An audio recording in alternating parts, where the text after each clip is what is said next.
ലോകത്തിന് വലിയ നഷ്ടമാണ് ഫ്രാൻസിസ് മാർപ്പാപ്പയുടെ വിയോഗമെന്ന് മാതാ അമൃതാനന്ദമയി ദേവി. ചിന്തയിലും പ്രവൃത്തിയിലും അദ്ദേഹം വ്യത്യസ്തനായിരുന്നു. വിശാല വീക്ഷണവും മനുഷ്യസ്നേഹവും നിറഞ്ഞ വ്യക്തിത്വമായിരുന്നു. സത്യം ലോകത്തെ അറിയിക്കേണ്ട അവസരങ്ങളിൽ അദ്ദേഹം നിർഭയം അത് ലോകത്തോട് വിളിച്ചു പറഞ്ഞുവെന്നും അനുസ്മരണക്കുറിപ്പിൽ അമ്മ പറഞ്ഞു.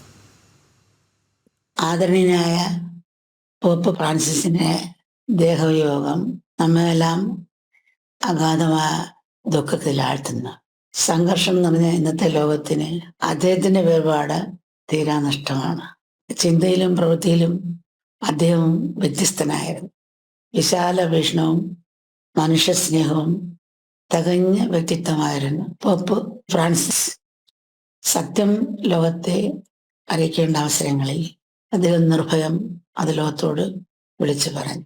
സമത്വത്തിന്റെയും സമാധാനത്തിന്റെയും സാഹോദര്യത്തിന്റെയും ഒരു യഥാർത്ഥ സന്ദേശ വാഹകനെയാണ്. അദ്ദേഹത്തിന്റെ ദേഹവിയോഗത്തോടെ നമുക്ക് നഷ്ടമായിരിക്കുന്നത്. ആദരണീയനായ പോപ്പ് ഫ്രാൻസിന്റെ വേർപാടിൽ ദുഃഖിക്കുന്ന എല്ലാ വിശ്വാസികളുടെയും ദുഃഖത്തിൽ പങ്കുചേരുന്നതിനൊപ്പം അദ്ദേഹത്തിന്റെ ആത്മാവ് നിത്യശാന്തിയെ പോകട്ടെ എന്ന് ആത്മാർത്ഥമായി പ്രാർത്ഥിക്കുന്നു.